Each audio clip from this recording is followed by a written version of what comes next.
ਰੋਜ਼ਾਨਾ ਲੋਕਨਾਥ ਟੀਵੀ ਦਾ special programme prime ਮੁੱਦਾ ਦੇਖ ਰਹੇ ਹੋ ਤੁਸੀਂ। ਮੈਂ ਹਾਂ ਸੁਖਵਿੰਦਰ ਸਿੰਘ ਸਿੱਧੂ। ਪ੍ਰੋਗਰਾਮ ਦੇ ਵਿੱਚ ਗੱਲਬਾਤ ਕਰਾਂਗੇ ਪੰਜਾਬ ਦੀ ਸਿਆਸਤ ਦੇ ਹੀ ਪ੍ਰਾਈਮ ਮੁੱਦੇ ਦੀ। ਗੱਲਬਾਤ ਕਰਾਂਗੇ ਕਿ ਕਾਂਗਰਸ ਹਾਈ ਕਮਾਨ ਦੇ ਵੱਲੋਂ ਪੰਜਾਬ ਕਾਂਗਰਸ ਦੇ ਕਾਟੋ ਕਲੇਸ਼ ਨੂੰ ਖਤਮ ਕਰਨ ਦੇ ਲਈ ਮਲਿਕਾਰਜੁਨ ਖੜਗੇ ਦੀ ਅਗਵਾਈ ਦੇ ਵਿੱਚ 3 ਮੈਂਬਰੀ ਕਮੇਟੀ ਬਣਾਈ ਗਈ ਸੀ, ਜਿਸ ਦੇ ਵਿੱਚ ਖੜਗੇ ਤੋਂ ਇਲਾਵਾ ਹਰੀਸ਼ ਰਾਵਤ ਅਤੇ ਜੇਪੀ ਅਗਰਵਾਲ ਮੌਜੂਦ ਸੀ ਤੇ ਇਸ ਕਮੇਟੀ ਨੂੰ ਖੜਗੇ ਕਮੇਟੀ ਕਿਹਾ ਜਾਂਦਾ ਹੈ। ਤੇ ਇਸ ਖੜਗੇ ਕਮੇਟੀ ਨੇ ਕੁਝ ਦਿਨ ਪਹਿਲਾਂ ਸੋਨੀਆ ਗਾਂਧੀ ਨੂੰ ਆਪਣੀ ਰਿਪੋਰਟ ਸੌਂਪੀ। ਉਸ ਰਿਪੋਰਟ ਤੋਂ ਬਾਅਦ ਅੱਜ ਰਾਹੁਲ ਗਾਂਧੀ ਦੇ ਨਾਲ ਪੂਰੀ ਕਮੇਟੀ ਦੇ ਵੱਲੋਂ ਮੁਲਾਕਾਤ ਕੀਤੀ ਗਈ ਹੈ। ਕਈ ਤਰ੍ਹਾਂ ਦੀਆਂ ਕਿਆਸਰਾਈਆਂ ਲਗਾਈਆਂ ਜਾ ਰਹੀਆਂ ਨੇ ਕਿ ਕੀ ਕੁਝ ਗੱਲਾਂ ਬਾਤਾਂ ਹੋਈਆਂ, ਕੀ ਕੁਝ ਉੱਥੇ ਕਿਹਾ ਗਿਆ, ਕੀ ਕੁਝ ਵਿਚਾਰ ਕੀਤੀ ਗਈ ਹੈ, ਕੀ ਨਵੀਂ ਰਣਨੀਤੀ ਬਣਾਈ ਹੈ। ਇੱਕ ਇੱਕ ਗੱਲ ਜਿਹੜੀ ਇਸ ਮੀਟਿੰਗ ਦੀ ਤੁਹਾਡੇ ਅੱਗੇ ਰੱਖਣ ਦੀ ਕੋਸ਼ਿਸ਼ ਕਰਾਂਗੇ, ਤੁਹਾਡੇ ਸਨਮੁਖ ਰੱਖਣ ਦੀ ਕੋਸ਼ਿਸ਼ ਕਰਾਂਗੇ ਤੇ ਨਾਲ ਹੀ ਨਾਲ ਇਹ ਵੀ ਤੁਹਾਨੂੰ ਦੱਸਾਂਗੇ ਕਿ ਇਸ ਮੀਟਿੰਗ ਤੋਂ ਬਾਅਦ ਪੰਜਾਬ ਦੀ ਸਿਆਸਤ ਦੇ ਉੱਪਰ, ਖਾਸ ਕਰਕੇ ਪੰਜਾਬ ਕਾਂਗਰਸ ਦੇ ਉੱਪਰ ਇਸ ਮੀਟਿੰਗ ਤੋਂ ਬਾਅਦ ਕੀ ਅਸਰ ਰਹਿਣ ਵਾਲਾ। ਤਾਂ ਇਸ ਮੁੱਦੇ ਦੇ ਉੱਪਰ ਗੱਲਬਾਤ ਕਰਨੀ ਮੇਰੇ ਨਾਲ ਮੌਜੂਦ ਰਹਿਣਗੇ ਸਾਡੇ ਸੀਨੀਅਰ ਪੱਤਰਕਾਰ ਪ੍ਰੋਫੈਸਰ ਮਨਜੀਤ ਸਿੰਘ ਅਣਖੀ ਸਾਹਿਬ। ਉਹਨਾਂ ਨਾਲ ਗੱਲਬਾਤ ਕਰਦੇ ਹਾਂ ਕਿ ਕਿਸ ਤਰੀਕੇ ਦੀ ਇਹ ਮੀਟਿੰਗ ਰਹੀ, ਕੀ ਕੁਝ ਗੱਲਾਂ ਬਾਤਾਂ ਹੋਈਆਂ। ਅਣਖੀ ਸਾਹਿਬ, ਕੁਝ ਦੇਰ ਪਹਿਲਾਂ ਆਪਾਂ ਗੱਲ ਕਰਕੇ ਹਟੇ ਹਾਂ ਕਿ ਜਿਹੜਾ ਦੁਪਹਿਰ ਵਾਲਾ ਲੁਕਮਾ ਸੱਚ ਪ੍ਰੋਗਰਾਮ ਸੀ ਕਿ ਕਾਂਗਰਸ ਦੀ ਆਪਸੀ ਫੁੱਟ ਜ਼ਿਆਦਾ ਵੱਧਦੀ ਜਾ ਰਹੀ ਹੈ। ਜੇਕਰ ਕੋਈ ਸੋਨੀਆ ਗਾਂਧੀ ਦੇ ਵੱਲੋਂ ਫੈਸਲਾ ਆਉਂਦਾ ਹੈ, ਜੇਕਰ ਜਿਹੜੇ ਬਾਗੀ ਧੜਾ ਹੈ ਉਹਦੇ ਆਸਾਂ ਦੇ ਖਿਲਾਫ ਜਿਹੜਾ ਫੈਸਲਾ ਆਉਂਦਾ ਹੈ ਤਾਂ ਉਹ ਸਰਕਾਰ ਵੀ ਤੋੜਨ ਲਈ ਤਿਆਰ ਹੋ ਸਕਦੀ ਹੈ। ਤਾਂ ਹੁਣ ਫੈਸਲਾ ਆਉਣ ਤੋਂ ਪਹਿਲਾਂ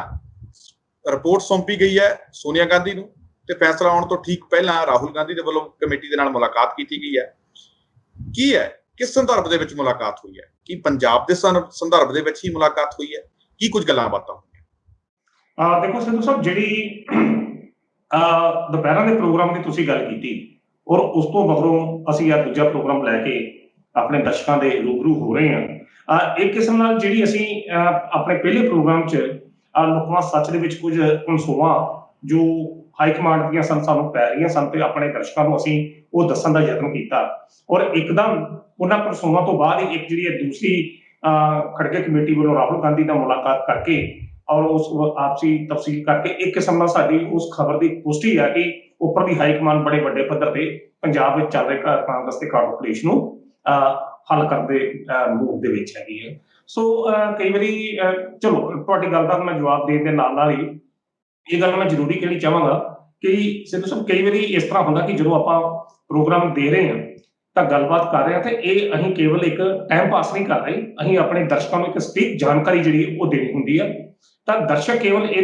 ਕੇਵਲ ਇੱਕ ਇਸ ਤਰੀਕੇ ਨਾਲ ਨਾ ਸਮਝਣ ਕਿ ਅਸੀਂ ਟਾਈਮ ਪਾਸ ਕਰ ਰਹੇ ਹਾਂ ਜਾਂ ਆਪਸੀ ਗੱਪਾਂ ਮਾਰ ਰਹੇ ਹਾਂ। ਸਾਡੀ ਜਿਹੜੀ ਇਨਫੋਰਮੇਸ਼ਨ ਜਿਹੜੀ ਹੈ, ਸਾਡੀ ਜਿਹੜੀ ਜਾਣਕਾਰੀ ਆ ਉਹ ਸਟੀਕ ਹੁੰਦੀ ਆ ਔਰ ਕਾਂਗਰਸੀ ਹਲਕਿਆਂ ਜਾਂ ਉਹਨਾਂ ਹਲਕਿਆਂ ਤੋਂ ਹੀ ਸਾਡੇ ਤੱਕ ਪਹੁੰਚਦੀ ਆ ਜਿੱਥੋਂ ਉਹ ਆਈ ਹੁੰਦੀ ਤਾਂ ਜਿੱਥੋਂ ਉਹਦਾ ਤੁਰਾ ਹੁੰਦਾ। ਸੋ ਇਸ ਕਰਕੇ ਕੋਈ ਵੀ ਕਮੈਂਟ ਜਿਹੜਾ ਹੈ ਦਰਸ਼ਕ ਸਾਡੇ ਤੇ ਜ਼ਰੂਰ ਕਰ ਸਕਦੇ ਆ ਕਿਉਂਕਿ ਇਹ ਖੁੱਲਾ ਇੱਕ ਮੰਚ ਹੈਗਾ, ਕੋਈ ਸਮੱਸਿਆ ਨਹੀਂ ਹੈ। ਪਰ ਕੋਈ ਵੀ ਕਮੈਂਟ ਕਰਨ ਤੋਂ ਪਹਿਲਾਂ ਆਪਣੀ ਉਹ ਦੇਣ ਤੋਂ ਪਹਿਲਾਂ ਇਸ ਗੱਲ ਨੂੰ ਜ਼ਰੂਰ ਧਿਆਨ ਰੱਖੋ ਕਿ ਇੱਕ ਜ਼ਿੰਮੇਵਾਰ ਚੈਨਲ ਜਿਹੜਾ ਉਹ ਕਦੇ ਵੀ ਇਹੋ ਜਿਹੀਆਂ ਗਲਤ ਗੱਲਾਂ ਦੇ ਕੇ ਆਪਣੇ ਦਰਸ਼ਕਾਂ ਨੂੰ ਗੁੰਮਰਾਹ ਨਹੀਂ ਕਰਦਾ। ਤਾਂ ਮੈਂ ਹੁਣ ਆਪਣੇ ਵਿਸ਼ੇ ਵੱਲ ਆਉਣਾ ਕਿ ਜਿਸ ਤਰੀਕੇ ਨਾਲ ਤੁਸੀਂ ਗੱਲ ਕੀਤੀ ਕਿ ਇੰਨੀ ਜਲਦੀ ਇਹ ਕੁਝ ਵਾਪਰਦਾ ਪਿਆ, ਦੇਖੋ ਸਿੱਧੂ ਸਾਹਿਬ, ਜਲਦੀ ਨਹੀਂ ਵਾਪਰਦਾ ਪਿਆ, ਇਹ ਇਸ ਤੋਂ ਵੀ ਜਲਦੀ ਜਿਹੜਾ ਹੋਣਾ ਚਾਹੀਦਾ ਸੀ। ਕਿਉਂਕਿ ਜਿਸ ਤਰੀਕੇ ਦੀ ਆਪਾਂ ਗੱਲਾਂ ਕੀਤੀਆਂ ਕਿ ਪੰਜਾਬ ਦੇ ਕਾਂਗਰਸੀ ਜਿਹੜੇ ਬਾਗੀ ਵਿਧਾਇਕ ਨੇ, ਹਲਕਾ ਇੰਚਾਰਜ ਨੇ, ਉਹ ਬੜੇ ਵੱਡੇ ਪੱਧਰ ਤੇ ਮੀਟਿੰਗਾਂ ਦਾ ਜਿਹੜਾ ਸਿਲਸਿਲਾ ਜਾਰੀ ਆ ਔਰ ਇਹਦੀਆਂ ਕਨਸੋਆਂ ਦਿੱਲੀ ਦਰਬਾਰ ਤੱਕ ਵੀ ਪਹੁੰਚੇ ਨੇ, ਕਾਂਗਰਸ ਹਾਈ ਕਮਾਂਡ ਤੱਕ ਵੀ ਪਹੁੰਚੀਆਂ ਨੇ। ਤੇ ਅਜੇ ਉਹ ਫਾਈਲ ਜਿਹੜੀ ਫਾਈਲ ਪੇਸ਼ ਕੀਤੀ ਗਈ ਉਹ ਬੀਬੀ ਸੋਨੀਆ ਗਾਂਧੀ ਦੀ ਟੇਬਲ ਦੇ ਉੱਤੇ ਹੈ ਔਰ ਦੂਜੇ ਪਾਸੇ ਰਾਹੁਲ ਗਾਂਧੀ ਜਿਹੜਾ ਆਪਣੇ ਪੱਧਰ ਤੇ, ਕਿਉਂਕਿ ਇਸ ਪੰਜਾਬ ਦੇ ਵਿੱਚ ਚੱਲ ਰਹੀ ਕਾਂਗਰਸ ਦੇ ਕਾਟੋ ਕਲੇਸ਼ ਦੇ ਵਿੱਚ ਜਿਹੜੇ ਜ਼ਿਆਦਾ ਫਰੰਟ ਤੇ ਜਿਹੜੇ ਜ਼ਿਆਦਾ ਬੰਦੇ ਨੇ ਉਹ ਰਾਹੁਲ ਬ੍ਰਿਗੇਡ ਨਾਲ ਸੰਬੰਧਿਤ ਜਿਹੜੇ ਸਮਝੇ ਜਾਂਦੇ ਆ, ਜਿਨ੍ਹਾਂ ਵਿੱਚ ਨਵਜੋਤ ਸਿੱਧੂ ਹੈ, ਪ੍ਰਗਟ ਸਿੰਘ ਹੈ ਜਾਂ ਹੋਰ ਬੰਦੇ ਜਿਹੜੇ ਉਹਦੇ ਥਰੂ ਆਏ ਸੀ। ਤਾਂ ਸੋ ਇਸ ਕਰਕੇ ਕਿ ਇਹ ਜਿਹੜਾ ਮਸਲਾ ਇਹ ਤੰਦ ਤਾਣੀ ਹੋਰ ਨਾ ਉਲਝੇ, ਇਸ ਕਾਰਨ ਰਾਹੁਲ ਗਾਂਧੀ ਵੱਲੋਂ ਅੱਜ ਇੱਕ ਵਿਸ਼ੇਸ਼ ਜਿਹੜੀ ਮੀਟਿੰਗ ਜਿਹੜੀ ਆ ਉਹ ਮਲਿਕਾਰਜੁਨ ਖੜਗੇ ਔਰ ਹਰੀਸ਼ ਰਾਵਤ ਔਰ ਜੇਪੀ ਅਗਰਵਾਲ ਨਾਲ ਕੀਤੀ ਗਈ ਹੈ। ਔਰ ਇਸ ਮੀਟਿੰਗ ਦੇ ਕਰਨ ਦਾ ਜਿਹੜਾ ਮੂਲ ਮਨੋਰਥ ਆ ਉਹ ਇਹੋ ਹੀ ਆ ਕਿਉਂਕਿ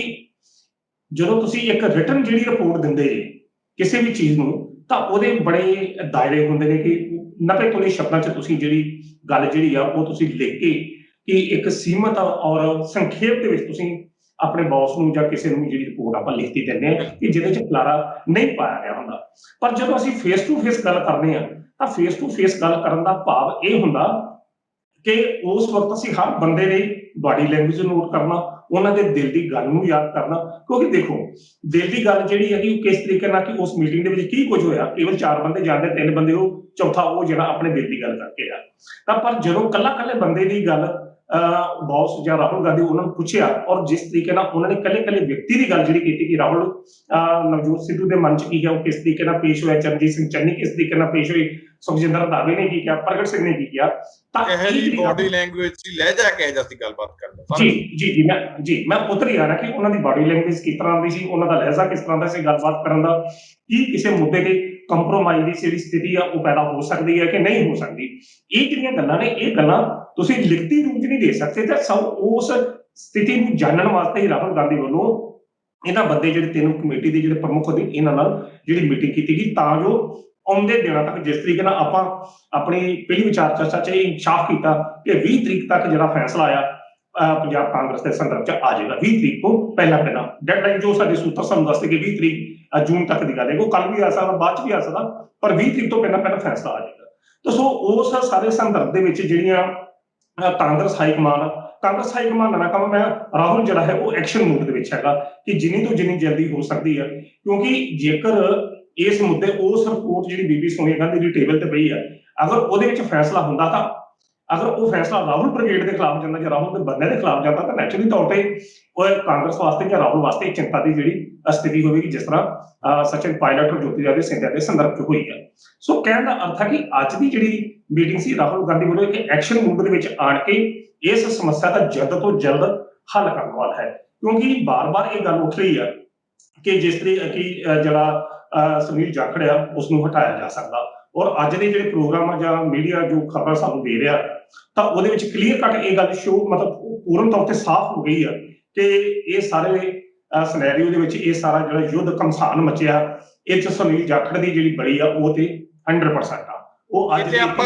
ਇੱਥੇ ਆਪਣੇ ਦਰਸ਼ਕਾਂ ਨੂੰ ਵੀ ਆਪਾਂ ਕਹਿਣਾ ਚਾਹਾਂਗੇ, ਜਿਹੜੇ ਤੁਸੀਂ ਸ਼ੁਰੂਆਤ ਦੇ ਵਿੱਚ ਗੱਲ ਕੀਤੀ ਸੀ ਕਿ ਆਪਣੇ ਦਰਸ਼ਕ ਕਹਿੰਦੇ ਕਿ ਏਦਾਂ ਹੀ ਗੱਲਾਂ ਬਾਤਾਂ ਇੱਧਰ ਨਹੀਂ ਉੱਧਰ ਨਹੀਂ, ਹੁਣ ਇਹ ਦੇਖੋ ਜਿਹੜੇ ਹੁਣ ਇਹ ਘਟਨਾਕ੍ਰਮ ਹੋ ਰਿਹਾ ਹੈ, ਆਪਾਂ 5-5 4-4 ਦਿਨ ਪਹਿਲਾਂ ਹੀ ਆਪਣੇ ਜਿਹੜੇ ਤੁਸੀਂ ਸੂਤਰਾਂ ਤੋਂ ਤੁਹਾਨੂੰ ਜਾਣਕਾਰੀ ਮਿਲੀ, ਆਪਾਂ ਇਹ ਸਾਰੀਆਂ ਗੱਲਾਂ ਪਹਿਲਾਂ ਦੱਸਦੇ ਆ ਰਹੇ ਹਾਂ, ਹੁਣ ਉਹੀ ਗੱਲਾਂ ਸੱਚੀਆਂ ਹੁੰਦੀਆਂ ਜਾਪਦੀਆਂ ਨੇ। ਇਸ ਕਰਕੇ ਇੱਕ ਵਾਰ ਫਿਰ ਮੈਂ ਆਪਣੇ ਦਰਸ਼ਕਾਂ ਨੂੰ ਕਹਿਣਾ ਚਾਹਾਂਗਾ ਕਿ ਅਸੀਂ ਜ਼ਿੰਮੇਵਾਰ ਚੈਨਲ ਹੋਣ ਦੇ ਨਾਤੇ ਜੇ ਕੋਈ ਗੱਲਬਾਤ ਕਰਦੇ ਹਾਂ, ਸਾਹਿਬ ਨੂੰ ਕੋਈ ਇਨਫੋਰਮੇਸ਼ਨ ਮਿਲਦੀ ਆ, ਅਸੀਂ ਏਦਾਂ ਨਹੀਂ ਕਿ ਸਾਨੂੰ ਕਿਸੇ ਨੇ ਕਹਿ ਦਿੱਤਾ ਤੇ ਅਸੀਂ ਕਵਰ ਕਰਤੀ, ਜਿਹੜੇ ਸਾਡੇ ਭਰੋਸੇਯੋਗ ਸੂਤਰ ਨੇ, ਔਰ ਗਾਂ ਜਿਹੜੀ ਸਾਡੀ ਵੀ ਉਹਨਾਂ ਤੇ ਭਰੋਸੇਯੋਗਤਾ ਜਿਹੜੀ ਹੈਗੀ ਹੈ, ਇਸੇ ਆਧਾਰ ਤੇ ਹੀ ਅਸੀਂ ਉਹਨਾਂ ਤੇ ਗੱਲਬਾਤ ਕਰਦੇ ਹਾਂ। ਜੀ ਆਂਟੀ ਸਾਹਿਬ, ਤਾਂ ਉਹ ਜਿਹੜੀ ਗੱਲ ਹੈਗੀ ਕਿ ਜੇਕਰ ਰਾਹੁਲ ਬ੍ਰਿਗੇਡ ਮਤਲਬ ਉਸ ਬੰਦੇ ਦੇ ਜੋਤੀਰਾਦਿਤਿਆ ਸਿੰਧਿਆ ਜਾਂ ਸਚਿਨ ਪਾਇਲਟ ਦੇ ਸੰਦਰਭਾਂ 'ਚ ਜੋ ਰਾਹੁਲ ਬ੍ਰਿਗੇਡ ਨੂੰ ਮੂੰਹ ਦੀ ਖਾਣੀ ਪਈ, ਉਹ ਪੰਜਾਬ 'ਚ ਨਾ ਹੋਵੇ, ਤਾਂ ਇਸ ਕਰਕੇ ਰਾਹੁਲ ਗਾਂਧੀ ਵੱਲੋਂ ਵਿਸ਼ੇਸ਼ ਤੌਰ ਤੇ ਇਹ ਮੀਟਿੰਗ ਦਾ ਆਰਗੇਨਾਈਜ਼ ਕੀਤਾ ਗਿਆ, ਔਰ ਕੱਲੇ ਬੰਦੇ ਦੀ ਸਥਿਤੀ ਨੂੰ ਜਾਣਨ ਦਾ ਜਿਹੜਾ ਯਤਨ ਕੀਤਾ ਗਿਆ। ਮੈਂ ਸੁਨੀਲ ਜਾਖੜ ਦੀ ਗੱਲ ਕਰ ਰਿਹਾ ਸਾਂ ਕਿ ਇਸ ਸਾਰੇ ਐਪੀਸੋਡ ਵਿੱਚ ਸੁਨੀਲ ਜਾਖੜ ਦੀ ਜਿਹੜੀ ਬੜੀ ਆ ਉਹ 100% ਕਲੀਅਰ ਆ ਕਿ ਉਹ ਬੜੀ ਦਿੱਤੀ ਜਾਣੀ ਹੈ। ਔਰ ਦੇਖੋ ਦੂਸਰੇ ਬੰਨੇ ਜਿਹੜਾ ਜਿਸ ਤਰੀਕੇ ਨਾਲ ਕਮੇਟੀ ਵੱਲੋਂ ਸਿਫਾਰਿਸ਼ਾਂ ਕੀਤੀਆਂ ਗਈਆਂ, ਔਰ ਅਸੀਂ ਆਪਣੇ ਪ੍ਰੋਗਰਾਮ 'ਤੇ ਚਰਚਾ ਕਰਦੇ ਰਹੇ ਹਾਂ ਕਿ ਕਮੇਟੀ ਵੱਲੋਂ ਇਹ ਸਿਫਾਰਿਸ਼ ਕੀਤੀ ਗਈ ਕਿ ਨਵਜੋਤ ਸਿੱਧੂ ਨੂੰ ਸਰਕਾਰ ਵਿੱਚ ਨਹੀਂ ਬਲਕਿ ਸੰਗਠਨ ਵਿੱਚ ਇੱਕ ਅਹਿਮ ਜ਼ਿੰਮੇਵਾਰੀ ਦਿੱਤੀ ਜਾਵੇ, ਕਿਉਂਕਿ ਉਹ ਕੈਪਟਨ ਨਾਲ ਇਹ ਵੀ ਹਾਂ ਬਿਲਕੁਲ ਜਿਹੜੀ ਤੁਸੀਂ ਗੱਲ ਕਹਿ ਰਹੇ ਹੋ ਵੀ ਕੈਪਟਨ ਅਮਰਿੰਦਰ ਸਿੰਘ ਦੇ ਅਧੀਨ ਕੰਮ ਨਹੀਂ ਕਰਨਾ ਚਾਹੁੰਦਾ, ਮਤਲਬ ਸਰਕਾਰ ਦੇ ਵਿੱਚ ਨਹੀਂ ਕੰਮ ਕਰਨਾ ਚਾਹੁੰਦਾ, ਕਿ ਕੈਪਟਨ ਅਮਰਿੰਦਰ ਸਿੰਘ ਦੇ ਨਾਲ ਜਾਂ ਉਹਨਾਂ ਦੇ ਥੱਲੇ ਲਾ ਕੇ ਉਹ ਕੰਮ ਨਹੀਂ ਕਰਨਾ ਚਾਹੁੰਦੇ, ਇਸ ਕਰਕੇ ਇੱਕ ਵੱਖਰੀ ਜ਼ਿੰਮੇਵਾਰੀ ਦਿੱਤੀ ਜਾਵੇ। ਤਾਂ ਹੁਣ ਸਿੱਧੂ ਸਾਹਿਬ ਇਹ ਜਿਸ ਤਰੀਕੇ ਨਾਲ ਬਾਕੀ ਫਿਰ ਵੀ ਆਪਾਂ ਅਖੀਲੇ ਮਤਲਬ ਪ੍ਰਧਾਨ ਤਾਂ ਕਾਂਗਰਸ ਪ੍ਰਧਾਨ ਹੈ ਨਹੀਂ ਕਿ ਜੋ ਅਸੀਂ ਫਾਈਨਲ ਕਰਨਾ ਉਹੀ ਕਰਨਾ, ਕੁਝ ਗੱਲਾਂ ਜਿਹੜੀਆਂ ਅਸੀਂ ਸਮੇਂ ਦੇ ਗਰਭ ਦੇ ਵਿੱਚ ਛੱਡ ਸਕਦੇ ਹਾਂ, ਪਰ ਜੋ ਸਥਿਤੀਆਂ 90% ਜਿਹੜੇ ਚਾਂਸਸ ਨੇ ਜਿਹੜੇ ਪੰਜਾਬ ਕਾਂਗਰਸ ਦੇ ਪ੍ਰਧਾਨ ਦੀ ਜਿਹੜੀ ਕੁਰਸੀ ਆ ਉਹ ਨਵਜੋਤ ਸਿੱਧੂ ਵਾਸਤੇ ਤਿਆਰ ਆ। ਇਹ ਜਿਹੜੀ ਸਥਿਤੀ ਹੈ ਇਹ ਅੱਜ ਦੀ ਮੀਟਿੰਗ ਤੋਂ ਕਲੀਅਰ ਹੋ ਜਾਂਦਾ, ਕਿਉਂਕਿ ਇੱਕ ਪਾਸੇ ਤਾਂ ਮੀਟਿੰਗ ਕੀਤੀ ਜਾ ਰਹੀ ਹੈ ਔਰ ਦੂਜੇ ਪਾਸੇ ਸੁਨੀਲ ਜਾਖੜ ਦੇ ਪ੍ਰਧਾਨਗੀ ਜਾਂ ਅਸਤੀਫੇ ਦੇ ਬਾਰੇ ਗੱਲ ਕੀਤੀ ਜਾ ਰਹੀ ਹੈ ਕਿ ਉਹਨੂੰ ਹਟਾਇਆ ਜਾ ਸਕਦਾ। ਇਹ ਮੀਟਿੰਗ ਦੇ ਵਿੱਚ ਇਹ ਗੱਲ ਹੋਈ ਹੈ, ਕਿਉਂਕਿ ਇਹ ਗੱਲ ਮੈਂ ਤਾਂ ਕਹਿ ਰਿਹਾ ਕਿ ਜਦੋਂ ਮੀਡੀਆ ਹਾਊਸ ਜਾਂ ਉਹ 3 ਵਿਅਕਤੀ ਜਿਹੜੇ ਕਮੇਟੀ ਦੇ ਉਹ ਰਾਹੁਲ ਗਾਂਧੀ ਨਾਲ ਮਿਲ ਕੇ ਜਿੱਥੇ ਵਿਧਾਇਕਾਂ ਦੀ ਬਾਡੀ ਲੈਂਗੁਏਜ, ਉਹਨਾਂ ਦੀ ਗੱਲਬਾਤ ਲਹਿਜ਼ਾ ਜਾਂ ਉਹਨਾਂ ਦੇ ਬਾਕੀ ਆਚਰਣ ਦੀ ਗੱਲ ਕੀਤੀ ਗਈ, ਉਹਦੇ ਨਾਲ ਹੀ ਨਾਲ ਰਾਹੁਲ ਗਾਂਧੀ ਨੂੰ ਇਹ ਵੀ ਰਿਪੋਰਟ ਦਿੱਤੀ ਗਈ ਕਿ ਸੁਨੀਲ ਜਾਖੜ ਦਾ ਕਾਰਜਕਾਲ ਆਪਣੇ ਸਮੇਂ 'ਚ ਕਿਹੋ ਜਿਹਾ ਰਿਹਾ ਤੇ ਲੋਕ ਜਿਹੜੇ ਵਿਧਾਇਕ ਨੇ ਜਾਂ ਪਾਰਟੀ ਹਲਕਾ ਇੰਚਾਰਜ ਨੇ ਜਾਂ ਪਾਰਟੀ ਵਰਕਰ ਨੇ ਉਹ ਉਹਦੇ ਤੋਂ ਸੰਤੁਸ਼ਟ ਹਨ ਜਾਂ ਨਹੀਂ ਸੰਤੁਸ਼ਟ। ਈਵਨ ਕਿ ਇਸ ਮੀਟਿੰਗ ਦੇ ਵਿੱਚ ਰਾਹੁਲ ਗਾਂਧੀ ਨਾਲ ਜਿਹੜੀ ਮੀਟਿੰਗ ਹੋਈ ਇਹ ਵੀ ਹੋਈ ਕਿ ਜਥੇਬੰਦਕ ਢਾਂਚਾ ਜਿਹੜਾ ਪੰਜਾਬ ਦੇ ਵਿੱਚ ਅਜੇ ਤੱਕ ਕਿਉਂ ਨਹੀਂ ਉਸਾਰਿਆ ਗਿਆ, ਕਿਉਂ ਨਹੀਂ ਉਸ ਨੂੰ ਗਠਿਤ ਕੀਤਾ ਗਿਆ, ਜਦੋਂ ਕਿ 2 ਸਾਲ ਜਾਂ 2.5 ਸਾਲ ਜਿਹੜੇ ਨੇ ਸੁਨੀਲ ਜਾਖੜ ਨੂੰ ਹੋ ਚੁੱਕੇ ਨੇ, ਤੇ ਇਹਦਾ ਸਾਰਾ ਨੁਕਸਾਨ ਜਿਹੜਾ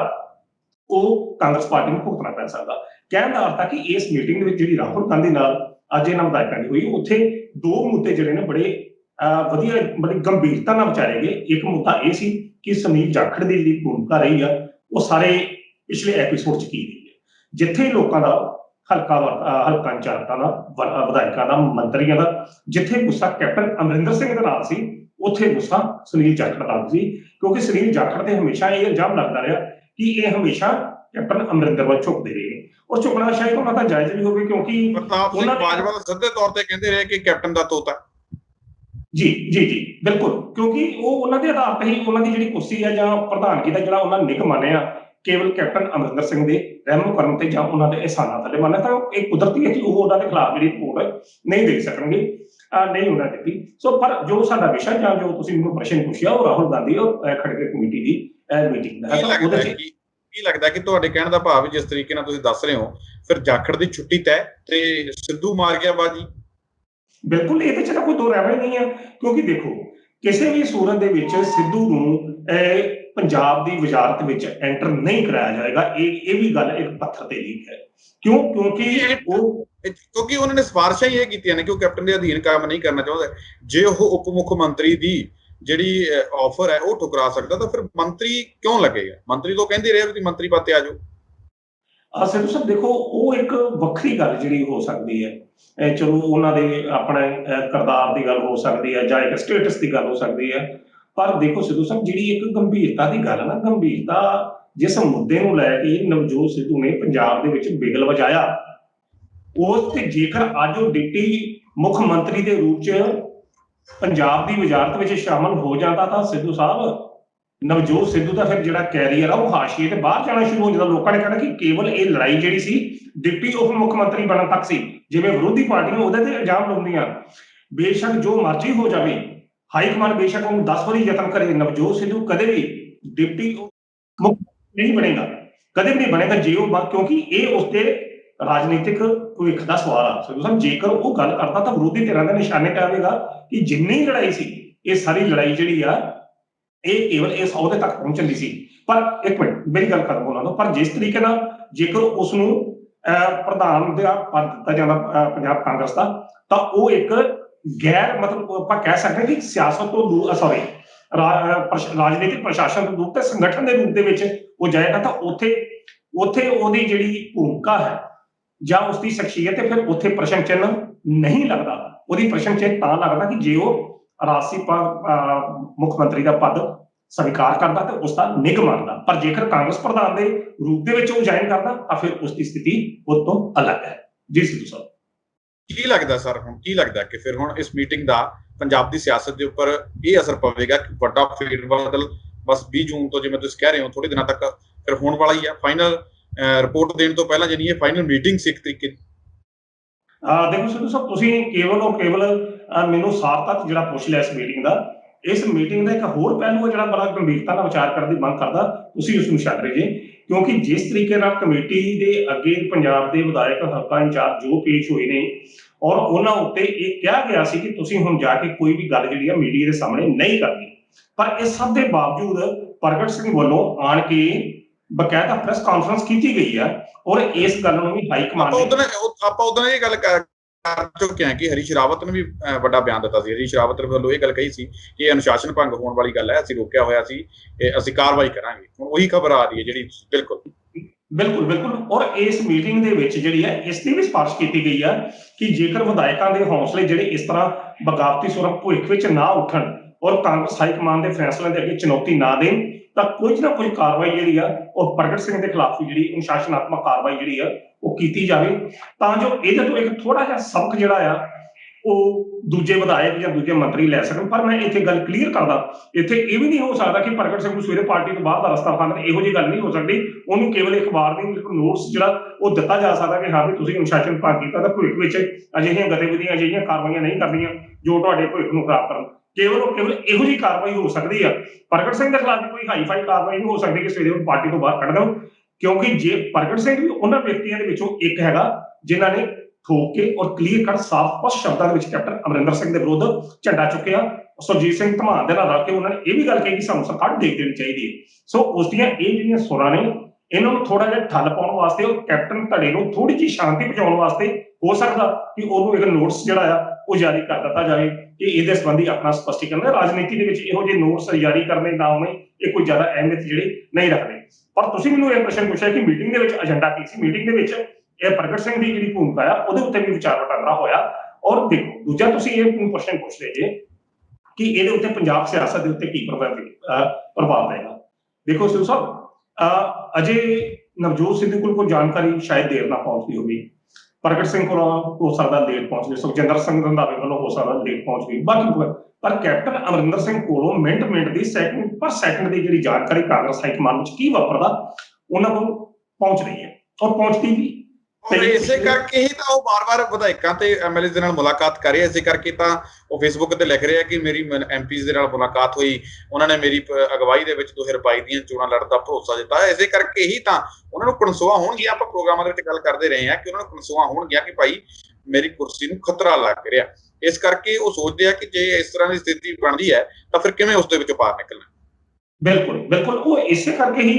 ਇਹ ਜੋ ਉਹਨਾਂ ਵੱਲੋਂ ਕੀਤਾ ਜਾ ਰਿਹਾ, ਪੰਜਾਬੀ ਚ ਜੇ ਮੈਂ ਮਤਲਬ ਸ਼ਾਇਦ ਉਹ ਸ਼ਬਦ ਜਾਇਜ਼ ਨਹੀਂ, ਅਡੰਬਰ ਕਹਿ ਸਕਦਾ, ਕਿਉਂਕਿ ਇਹ ਅਡੰਬਰ ਨੇ ਹੁਣ ਜੇਕਰ ਇਸ ਸਮੇਂ ਦੇ ਵਿੱਚ ਇਹੋ ਜਿਹੇ ਰਚੇ ਜਾਂਦੇ ਤਾਂ ਅਡੰਬਰ ਜੋ ਕੈਪਟਨ ਅਮਰਿੰਦਰ ਸਿੰਘ ਵੱਲੋਂ ਰਚੇ ਜਾ ਰਹੇ ਆ ਉਸ ਦਾ ਮੂਲ ਮਨੋਰਥ ਕੇਵਲ ਇਹੋ ਹੀ ਆ ਵੀ ਘੱਟੋ ਘੱਟ ਕਾਂਗਰਸ ਹਾਈਕਮਾਨ ਨੂੰ ਇਹ ਪਤਾ ਲੱਗ ਜਾਏ ਕਿ ਮੇਰੇ ਨਾਲ ਵੀ ਕੋਈ ਇੰਨੇ ਕੁ ਵਿਅਕਤੀ ਹੈਗੇ ਜਾਂ ਮੇਰੇ ਖਿਲਾਫ ਕੋਈ ਸਾਜ਼ਿਸ਼ ਹੁੰਦੀ ਆ ਤਾਂ ਮੈਂ ਵੀ ਕੋਈ ਫੈਸਲਾ ਲੈ ਸਕਦਾ। ਬਾਕੀ ਸਿੱਧੂ ਸਾਹਿਬ ਇਹ ਵੀ ਇੱਕ ਗੱਲ ਕਲੀਅਰ ਆ ਕਿ ਕੈਪਟਨ ਅਮਰਿੰਦਰ ਸਿੰਘ ਹੁਣੀ ਹੁਣ ਉਸ ਸਥਿਤੀ ਵਿੱਚ ਨਹੀਂ ਹਨ ਕਿ ਇਸ ਜੇਕਰ ਕਾਂਗਰਸ ਹਾਈਕਮਾਨ ਦਾ ਫੈਸਲਾ ਉਹਨਾਂ ਦੇ ਉਲਟ ਆਉਂਦਾ ਜਾਂ ਉਹਨਾਂ ਦੀਆਂ ਸ਼ਕਤੀਆਂ ਘੱਟ ਕਰਦਾ ਜਾਂ ਉਹਨਾਂ ਦੇ ਕੁਝ ਪਰ ਕੱਟਦਾ ਤਾਂ ਕੈਪਟਨ ਅਮਰਿੰਦਰ ਸਿੰਘ ਹੁਣੀ ਪਲਾਕੀ ਮਾਰ ਕੇ ਕਿਸੇ ਦੂਜੇ ਦੀ ਗੋਦ ਵਿੱਚ ਜਾ ਬੈਠਣਗੇ। ਇਸ ਤਰ੍ਹਾਂ ਦੀ ਸਥਿਤੀ ਹੁਣ ਕੈਪਟਨ ਅਮਰਿੰਦਰ ਦੀ ਪੰਜਾਬ ਦੀ ਸਿਆਸਤ ਵਿੱਚ ਨਹੀਂ ਹੈ, ਕਿਉਂਕਿ ਹੁਣ ਸਥਿਤੀਆਂ ਪਹਿਲਾਂ ਵਾਲੀਆਂ ਨਹੀਂ ਰਹੀਆਂ ਔਰ ਦੂਜੇ ਪਾਸੇ ਚੋਣਾਂ ਦਾ ਸਮਾਂ ਜਿਹੜਾ ਲਾਗੇ ਆ ਗਿਆ। ਸੋ ਜਿਹੜੀ ਇੱਕ ਸ਼ਖਸੀਅਤ ਸੀ, ਮੈਂ ਗੱਲ ਮੈਂ ਥੋੜੀ ਜਿਹੀ ਸ਼ਾਇਦ ਲੰਮੇ ਹੋ ਜੇ ਤਾਂ ਉਹ ਮੈਂ ਪਹਿਲਾਂ ਕਲੀਅਰ ਕਰਦਾ, ਕਿਉਂਕਿ ਕੈਪਟਨ ਅਮਰਿੰਦਰ ਸਿੰਘ ਦੀ ਜਿਹੜੀ ਸ਼ਖਸੀਅਤ ਆ 2017 ਤੋਂ ਲੈ ਕੇ ਔਰ 21 ਤੱਕ ਦਿਨ ਦਿਨ ਇਹਨਾਂ ਦੀ ਸ਼ਖਸੀਅਤ ਨੂੰ ਖੋਰਾ ਲੱਗਾ। ਬੜੇ ਅਜਿਹੇ ਮੁੱਦੇ ਨੇ ਜਿੱਥੇ ਇਹ ਪੰਜਾਬ ਦੇ ਲੋਕਾਂ ਤੋਂ ਦੂਰ ਹੋਏ ਨੇ, ਕਿਉਂਕਿ ਕੋਈ ਵਾਅਦੇ ਜਿਹੜੇ ਚੋਣਾਂ ਦਰਮਿਆਨ ਕੀਤੇ ਸੀ ਉਹ ਵਾਅਦੇ ਨਹੀਂ ਹੋਏ। ਲੈਂਡ ਮਾਈਨਿੰਗ ਦਾ ਮੁੱਦਾ ਉਸੇ ਤਰ੍ਹਾਂ, ਨਸ਼ੇ ਦਾ ਮੁੱਦਾ ਉਸੇ ਤਰ੍ਹਾਂ, ਘੱਟ ਰੁਜ਼ਗਾਰ ਦਾ ਮੁੱਦਾ ਉਸੇ ਤਰ੍ਹਾਂ। ਔਰ ਇੱਕ ਗੱਲ ਮੈਂ ਖਾਸ ਤੌਰ ਤੇ ਕਰਨੀ ਚਾਹਾਂਗਾ, ਜਦੋਂ ਕਰਤਾਰਪੁਰ ਕਾਰੀਡੋਰ ਦਾ ਉਦਘਾਟਨ ਹੋਣਾ ਸੀ, ਰਸਤਾ ਖੁੱਲਣਾ ਸੀ, ਔਰ ਸਭ ਤੋਂ ਵੱਡਾ ਜਿਹੜਾ ਰਾਹ 'ਚ ਰੋੜਾ ਅਟਕਾਇਆ ਗਿਆ ਉਹ ਕੈਪਟਨ ਅਮਰਿੰਦਰ ਸਿੰਘ ਉਹਨਾਂ ਵੱਲੋਂ ਅਟਕਾਇਆ ਗਿਆ ਸਰ। ਇਸ ਕਰਕੇ ਕਿਉਂਕਿ ਉਹਦੇ ਕ੍ਰੈਡਿਟ ਜਿਹੜਾ ਸੀ ਉਹ ਨਵਜੋਤ ਸਿੱਧੂ ਨੂੰ ਜਾ ਰਿਹਾ ਸੀ, ਤਾਂ ਕਰਤਾਰਪੁਰ ਕਾਰੀਡੋਰ ਨੂੰ ਜਦੋਂ ਉਹਦੇ ਰਸਤੇ ਵਿੱਚ ਰੋੜਾ ਲਟਕਾਉਣ ਕਰਕੇ ਕੈਪਟਨ ਅਮਰਿੰਦਰ ਸਿੰਘ ਨੇ ਕਦੇ ਅੱਤਵਾਦੀਆਂ ਦੇ ਹਵਾਲੇ ਨਾਲ ਗੱਲ ਕੀਤੀ, ਕਦੀ ISI ਦੇ ਹਵਾਲੇ ਨਾਲ ਗੱਲ ਕੀਤੀ, ਬਹੁਤ ਕੁਝ ਉਹਨਾਂ ਵੱਲੋਂ ਕੀਤਾ ਗਿਆ। ਤਾਂ ਉਹ ਸਭ ਕਰਨ ਦੇ ਨਾਲ ਉਹਨਾਂ ਦੀ ਜਿਹੜੀ ਤਸਵੀਰ ਜਿਹੜੀ ਸੀ ਉਹ ਜਿਹੜੇ ਖਾਸ ਤੌਰ ਤੇ ਨਾਨਕ ਨਾਮ ਲੇਵਾ ਸਿੱਖ ਸਨ ਜਾਂ ਇਹ ਸੰਸਾਰ ਦੇ ਕਿਸੇ ਕੋਨੇ 'ਚ ਵੀ ਉਹਨਾਂ ਦੇ ਵਿੱਚ ਕੈਪਟਨ ਅਮਰਿੰਦਰ ਦੀ ਤਸਵੀਰ ਧੁੰਦਲੀ ਹੋਈ। ਤਾਂ ਉਹਦਾ ਇਹ ਜ਼ਮਾਨਾ ਹੁਣ ਮੈਂ ਇਹ ਕਹਿਣ ਦਾ ਅਰਥ ਇਹ ਆ ਕਿ ਇਹ ਸਾਰੀਆਂ ਚੀਜ਼ਾਂ ਜਿਹੜੀਆਂ ਸੀ ਉਸ ਵਕਤ ਫੇਸਬੁੱਕ ਤੇ ਸੋਸ਼ਲ ਮੀਡੀਆ ਦੀ ਗੱਲ ਆਮ ਚਰਚਾ ਸੀ ਕਿ ਜਿੰਨਾ ਨੁਕਸਾਨ ਇਸ ਵੇਲੇ ਕੈਪਟਨ ਅਮਰਿੰਦਰ ਸਿੰਘ ਕਾਂਗਰਸ ਦਾ ਕਰ ਰਹੇ ਸ਼ਾਇਦ ਭਵਿੱਖ 'ਚ ਕਦੀ ਵੀ ਕਿਸੇ ਦਾ ਨਾ ਕੀਤਾ ਹੋਵੇ। ਜਦੋਂ ਪੰਜਾਬੀ 'ਚ ਕਹਿੰਦੇ ਨੇ ਜੜੀ ਤੜੀ ਤੇਲ ਦੇਣਾ, ਉਸ ਵਕਤ ਉਹਨਾਂ ਦੀ ਜਿਹੜੀ ਐਕਟੀਵਿਟੀ ਸੀ ਬਿਲਕੁਲ ਉਦੋਂ ਇਹ ਵੀ ਗੱਲਾਂ ਕਹੀਆਂ ਜਾ ਰਹੀਆਂ ਸੀ ਕਿ ਕੈਪਟਨ ਅਮਰਿੰਦਰ ਸਿੰਘ ਕਾਂਗਰਸ ਦਾ ਨੁਕਸਾਨ ਇਸ ਲਈ ਕਰ ਰਿਹਾ ਸ਼ਾਇਦ ਉਸ ਟਾਈਮ ਕਿਉਂਕਿ ਭਾਜਪਾ ਦੀ ਸਥਿਤੀ ਇੰਨੀ ਮਾੜੀ ਨਹੀਂ ਸੀ, ਖੇਤੀ ਕਰਨ ਨੂੰ ਨਹੀਂ ਸੀ ਆਏ, ਕਿ ਹੋ ਸਕਦਾ ਕਿ ਅਮਰਿੰਦਰ ਸਿੰਘ ਭਾਜਪਾ ਦੇ ਵਿੱਚ ਚੱਲ ਜਾਣ। ਬਿਲਕੁਲ ਤੁਸੀਂ ਮੇਰੀ ਗੱਲ ਦੀ ਤਾਇਦ ਕਰ ਰਹੇ ਜੀ। ਸੋ ਕਹਿਣ ਦਾ ਅਰਥ ਜਿਹੜਾ ਮੈਂ ਆਪਣੇ ਵਿਸ਼ੇ ਵੱਲ ਆਉਣਾ ਕਿ ਕਹਿਣ ਦਾ ਮਤਲਬ ਇਹ ਹੈ ਕਿ ਕੈਪਟਨ ਅਮਰਿੰਦਰ ਦੀ ਹੁਣ ਸਥਿਤੀ ਉਹ ਨਹੀਂ ਹੈਗੀ, ਨਾ ਪਾਰਟੀ ਦੇ ਵਿੱਚ, ਨਾ ਵਰਕਰਾਂ ਦੇ ਵਿੱਚ, ਨਾ ਲੋਕਾਂ ਦੇ ਵਿੱਚ, ਕਿਉਂਕਿ ਇਸ਼ੂ ਉਸੇ ਤਰ੍ਹਾਂ ਖੜੇ ਨੇ ਜੇ ਇਸ਼ੂ ਹੱਲ ਕੀਤੇ ਹੁੰਦੇ। ਹੁਣ ਦਾ ਸਮਾਂ ਹੈ ਕਿ ਕੱਢਣ ਦਾ। ਸੋ ਇਸ ਕਰਕੇ ਜਿਸ ਤਰੀਕੇ ਨਾਲ ਤੁਸੀਂ ਗੱਲ ਕੀਤੀ ਹੈ ਕਿ ਉਹਨਾਂ ਵੱਲੋਂ ਸੋਸ਼ਲ ਮੀਡੀਆ ਤੇ ਰਿਪੋਰਟਾਂ ਪਾਈਆਂ ਜਾ ਰਹੀਆਂ, ਇਹ ਹੋ ਰਿਹਾ ਉਹ ਹੋ ਰਿਹਾ, ਉਹ ਕੇਵਲ ਜਿਸ ਤਰ੍ਹਾਂ ਅਸੀਂ ਕਹਿੰਦੇ ਇੱਕ ਘਬਰਾਹਟ ਦੀ ਸਥਿਤੀ ਜਾਂ ਬੁਖਲਾਹਟ ਦੀ ਸਥਿਤੀ ਦੇ ਵਿੱਚ ਉਹਨਾਂ ਦਾ ਇਹ ਭੂਮਿਕਾ ਜਿਹੜੀ ਆ ਉਹ ਸਾਹਮਣੇ ਆ ਰਹੀ ਆ। ਤਾਂ ਬਾਕੀ ਜਿਹੜੇ ਦੂਜੇ ਬੰਦੇ ਨੇ ਉਹ ਚੁੱਪ ਨੇ, ਉਹ ਵੇਟਡ ਕੇਵਲ ਪ੍ਰਗਟ ਸਿੰਘ ਬੋਲਿਆ। ਸ਼ਾਇਦ ਪ੍ਰਗਟ ਸਿੰਘ ਨੂੰ ਕੋਈ ਪ੍ਰਗਟ ਸਿੰਘ ਦੀ ਜਿਹੜੀ ਸਟੇਟਮੈਂਟ ਸੀ ਕਿ ਹਾਂ ਭਾਈ ਜੇ ਮੇਰੇ ਖਿਲਾਫ ਹੈਗਾ ਤਾਂ ਤੁਸੀਂ ਮੇਰਾ ਖਿਲਾਫ ਹੀ ਦਿਓ। ਹਾਲਾਂਕਿ ਪ੍ਰਗਟ ਸਿੰਘ ਦਾ ਉਸ ਵਕਤ ਜਿਹੜਾ ਬੋਲਣਾ ਮੈਂ ਨਹੀਂ ਸਮਝਦਾ ਵਾਜਬ ਸੀ, ਕਿ ਕਿਉਂਕਿ ਜਦੋਂ ਗੱਲ ਹਾਈਕੋਰਟ ਦੇ ਜਿਹੜੀ ਗੇਂਦ ਆ ਉਹਦੇ ਪਾਲੇ 'ਚ ਤਾਂ ਫਿਰ ਵੇਟ ਇੰਤਜ਼ਾਰ ਕਰੋ ਜੋ ਵੀ ਹੈਗਾ, ਤਾਂ ਜਾਂ ਫਿਰ ਤੁਹਾਨੂੰ ਆਪਣੇ ਕੋਈ ਕੰਨ ਨਹੀਂ ਜਾਂ ਖਤਰਾ ਮਹਿਸੂਸ ਹੁੰਦਾ ਕਿ ਤੁਸੀਂ ਸਭ ਤੋਂ ਪਹਿਲਾਂ ਹੀ ਮੀਡੀਆ ਦੇ ਸਾਹਮਣੇ ਆ ਗਏ। ਚਲੋ ਇਹ ਗੱਲਾਂ ਜਿਹੜੀਆਂ ਸਾਡਾ ਅੱਜ ਦੇ ਵਿਸ਼ੇ ਨਾਲ ਸੰਬੰਧਿਤ ਨਹੀਂ ਆ। ਸੋ ਕਹਿਣ ਦਾ ਮੈਂ ਇਸ ਗੱਲ ਨੂੰ ਸਮਝ ਕਰਦਾ ਰਿਹਾ। ਮੈਂ ਫਿਰ ਆਪਣੇ ਉਸੇ ਵਿਸ਼ੇ ਤੇ ਆਉਂਦਾ ਕਿ ਜਿਹੜੀ ਅੱਜ ਦੀ ਮੀਟਿੰਗ ਰਾਹੁਲ ਗਾਂਧੀ ਨਾਲ ਉਸ ਮੀਟਿੰਗ ਹੋਈ ਆ, ਉਹਦੇ ਵਿੱਚ ਜਲਦ ਤੋਂ ਜਲਦ ਇਹ ਸਾਰੇ ਮਸਲੇ ਨੂੰ ਨਿਬੇੜਨ ਦਾ, ਕਿਉਂਕਿ ਕਾਰਨ ਇਹ ਹੈ ਸਿੱਧੂ ਸਾਹਿਬ, ਕਿਉਂਕਿ ਜਿਸ ਤਰੀਕੇ ਨਾਲ ਆਪਾਂ ਪਹਿਲੇ ਪ੍ਰੋਗਰਾਮ 'ਚ ਚਰਚਾ ਦੌਰਾਨ ਗੱਲ ਕੀਤੀ ਕਿ ਇੱਕ ਨਵੇਂ ਸਮੀਕਰਨ ਪੰਜਾਬ ਕਾਂਗਰਸ ਦੇ ਪੰਜਾਬ ਦੀ ਸਿਆਸਤ ਵਿੱਚ ਬਣਨੇ ਸ਼ੁਰੂ ਹੋ ਗਏ ਤੇ ਇੱਕ ਪਾਸੇ ਤਾਂ ਸੀਟਾਂ ਐਲਾਨੀਆਂ ਜਾ ਰਹੀਆਂ ਕੁਝ ਪਾਰਟੀਆਂ ਵੱਲੋਂ, ਦੂਜੇ ਪਾਸੇ ਹੀ ਆਪਣੇ ਕੰਮ ਨੂੰ ਖਤਮ ਨਹੀਂ ਕਰਦੇ ਪਏ, ਤੀਸਰੇ ਬੰਨੇ ਮਸਲਾ ਠੰਡੇ ਬਸਤੇ 'ਚ ਪਿਆ। ਸੋ ਇਸ ਕਰਕੇ ਰਾਹੁਲ ਗਾਂਧੀ ਵੱਲੋਂ ਇਨੀਸ਼ੀਏਟਿਵ ਲੈਂਦਿਆਂ ਹੋਇਆ ਇਸ ਮਸਲੇ ਨੂੰ ਜਲਦ ਤੋਂ ਜਲਦ ਸਿਖਰ ਤੇ ਪਹੁੰਚਾਉਣ ਕਰਕੇ ਉਹਨਾਂ ਵੱਲੋਂ ਇਹ ਜਿਹੜੀ ਮੀਟਿੰਗ ਜਿਹੜੀ ਆ ਆਯੋਜਿਤ ਕੀਤੀ ਗਈ ਆ, ਜਿਹੜੀ ਅੱਜ ਪੰਜਾਬ ਕਾਂਗਰਸੀ ਗਲਿਆਰਿਆਂ ਦੇ ਵਿੱਚ ਬੜੀ ਚਰਚਾ ਦਾ ਵਿਸ਼ਾ ਹੈਗੀ ਹੈ, ਕਿਉਂਕਿ ਅਜੇ ਇਹੋ ਸਮਝਿਆ ਜਾ ਰਿਹਾ ਸੀ ਕਿ ਉਹ ਫਾਈਲ ਜਿਹੜੀ ਹੈ ਬੀਬੀ ਸੋਨੀਆ ਗਾਂਧੀ ਦੇ ਟੇਬਲ ਤੇ ਪਈ ਹੈ ਤੇ ਉਹ ਵੇਖਿਆ ਜਾਊਗਾ, ਪਰ ਜਿਹੜੇ ਫੈਸਲੇ ਨੇ ਉਹ ਟੇਬਲ ਤੇ ਨਹੀਂ ਹੁੰਦੇ ਸਿੱਧੂ ਸਾਹਿਬ, ਉਹ ਟੇਬਲ ਤੋਂ ਸਾਈਡ ਤੇ ਹੁੰਦੇ ਆ। ਸ਼ਾਇਦ ਫੈਸਲੇ ਦੀ ਰੂਪਰੇਖਾ ਬਣ ਚੁੱਕੀ ਹੈ ਤੇ ਸ਼ਾਇਦ 1-2 ਦਿਨਾਂ ਦੇ ਵਿੱਚ, ਆਉਂਦੇ ਦਿਨਾਂ ਦੇ ਵਿੱਚ ਹੀ ਉਹਦਾ ਪੜਦਾ ਜਿਹੜਾ ਹੋ ਜਾਊਗਾ। ਜੀ ਜੀ ਬਿਲਕੁਲ। ਰਾਣਕੀ ਸਾਹਿਬ, ਤੁਸੀਂ ਸਾਡੇ ਨਾਲ ਇਸ ਪ੍ਰੋਗਰਾਮ ਦੇ ਜੁੜੇ ਇਸ ਅਹਿਮ ਮੁੱਦੇ ਦੇ ਉੱਪਰ ਗੱਲਬਾਤ ਕੀਤੀ ਤੇ ਅੰਦਰਲੀ ਜਿਹੜੀ ਪੂਰੀ ਜਾਣਕਾਰੀ ਹੈ ਸਾਡੇ ਦਰਸ਼ਕਾਂ ਨਾਲ ਸਾਂਝੀ ਕੀਤੀ, ਤੁਹਾਡਾ ਬਹੁਤ ਬਹੁਤ ਧੰਨਵਾਦ। ਬਹੁਤ ਬਹੁਤ ਧੰਨਵਾਦ। ਤਾਂ ਇਹ ਸਨ ਪ੍ਰੋਫੈਸਰ ਮਨਜੀਤ ਸਿੰਘ ਅਣਖੀ ਸਾਹਿਬ, ਜਿਨ੍ਹਾਂ ਦੇ ਵੱਲੋਂ ਇਸ ਪੂਰੇ ਮੁੱਦੇ ਦੇ ਉੱਪਰ ਇੱਕ ਇੱਕ ਗੱਲ ਜਿਹੜੀ ਉਹ ਸਾਡੇ ਦਰਸ਼ਕਾਂ ਨਾਲ ਸਾਂਝੀ ਕੀਤੀ ਗਈ ਹੈ, ਇੱਕ ਇੱਕ ਗੱਲ ਤੁਹਾਡੇ ਸਨਮੁਖ ਰੱਖੀ ਗਈ ਹੈ। ਹਰ ਉਸ ਸਟੀਕ ਜਾਣਕਾਰੀ ਅਣਖੀ ਸਾਹਿਬ ਹੋਰਾਂ ਦੇ ਵੱਲੋਂ ਸਾਂਝੀ ਕੀਤੀ ਗਈ। ਉਮੀਦ ਕਰਦੇ ਹਾਂ ਕਿ ਅਣਖੀ ਸਾਹਿਬ ਵੱਲੋਂ ਜਿਹੜੀ ਸਾਂਝੀ ਕੀਤੀ ਜਾਣਕਾਰੀ ਹੈ ਤੁਹਾਨੂੰ ਜ਼ਰੂਰ ਪਸੰਦ ਆਈ ਹੋਵੇਗੀ। ਦੁਬਾਰਾ ਫਿਰ ਮਿਲਾਂਗੇ ਇਸ ਪ੍ਰੋਗਰਾਮ ਦੇ ਵਿੱਚ, ਤਦ ਤੱਕ ਦੀ ਦਿਓ ਇਜਾਜ਼ਤ। ਧੰਨਵਾਦ।